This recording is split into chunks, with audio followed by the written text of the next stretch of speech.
Hello, नमस्ते। कैसे आप सब। आज की हमारी कहानी है चॉकलेट।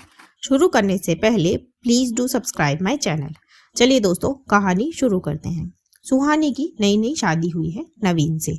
दोनों की अरेंज मैरिज हुई है, तो दोनों ही एक दूसरे को जानने समझने की कोशिश कर रहे हैं। और सुहानी तो नवीन के साथ साथ उसकी फैमिली को भी जानने की कोशिश कर रही है, क्योंकि शादी में लड़की को ज़्यादा एफर्ट्स डालने पड़ते हैं, तब कोई शादी सफल होती है, ऐसा सुहानी की माँ कहती है। सुहानी की फैमिली में नवीन की माँ शांति जी और उसकी एक छोटी बहन है नमिता, जो कि कॉलेज में पढ़ती है। उसके पिताजी का देहांत हो चुका है। खैर, सुहानी अपने तरीके से सब करने की कोशिश करती थी। वो घर का सारा काम करती, पर उसकी सास और उसकी नंद उससे कभी खुश नहीं होते। सुहानी के हर काम में कमी ही निकालते। वो खाना बनाती तो कहती कि खाना स्वाद नहीं बनाती, तुम काम धीरे करती हो। कभी कहती रोटी पतली बनाया करो। सुहानी पतली रोटी बनाती तो कहती अरे इतनी पतली रोटी मत बनाया करो, सूख जाती है। दोनों माँ बेटी कभी कुछ कहती तो कभी कुछ। सुहानी का मन तो करता कि वो कह दे कि आप ही बना लो रोटी, पर संकोचवश कह नहीं पाती।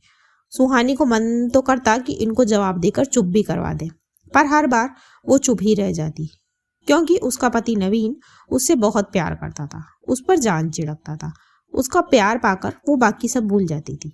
ऐसे ही दिन बीत रहे थे कि एक दिन नवीन रात को सुहानी के लिए चॉकलेट लाया। चॉकलेट देख कर सुहानी तो बच्चों की तरह खुश हो गई। फिर दोनों ने चॉकलेट खाई, खूब सारी बातें करी और सो गए। सुबह सुहानी उठी तो बगल में सोए अपने पति के फॉरहेड पर किस किया और उठ गई। फिर उसने जब साफ सफाई करी तो वो चॉकलेट का रैपर डस्टबिन में डाल दिया और अपने कामों में लग गई। शाम को जब नवीन आया तब उसकी सास ने उसे वही रैपर दिखाते हुए कहा, सुहानी तुमको शर्म नहीं आती, अकेले चॉकलेट खा गई तुमको अपनी छोटी नंद नहीं दिखी। तब सुहानी बोली, मम्मी जी नवीन लाए थे। तब शांति जी बोली, उसे तो तुम सिखा रही हो, मेरा बेटा तो ऐसा नहीं था। तुमको बाप के घर क्या खाने को नहीं मिला जो तुमने मिल बांट कर खाना नहीं सीखा। फिर सुहानी बोली, बस मम्मी जी, मुझे तो मेरे बाप के घर खाने मिला या ना मिला, पर आपने लगता है चॉकलेट देखी नहीं है, जो एक चॉकलेट के लिए इतना बवाल कर रहे हो। ये रैपर तक संभाल के रख रखा है आपने डस्टबिन से निकाल कर। मम्मी जी, आपका बेटा मेरा पति भी है, तो वो मुझे 10 चीजें ला कर देगा, वो मैं सबके साथ बांटती नहीं रहूंगी। मियाँ बीबी में कुछ चीजें पर्सनल भी होती है।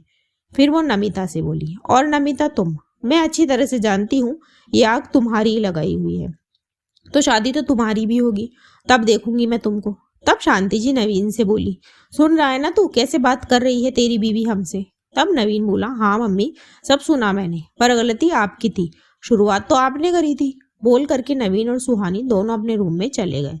दोस्तों, आप जब तक सुनोगे आपको तब तक सुनाया जाएगा। इसी मैसेज के साथ कहानी खत्म होती है।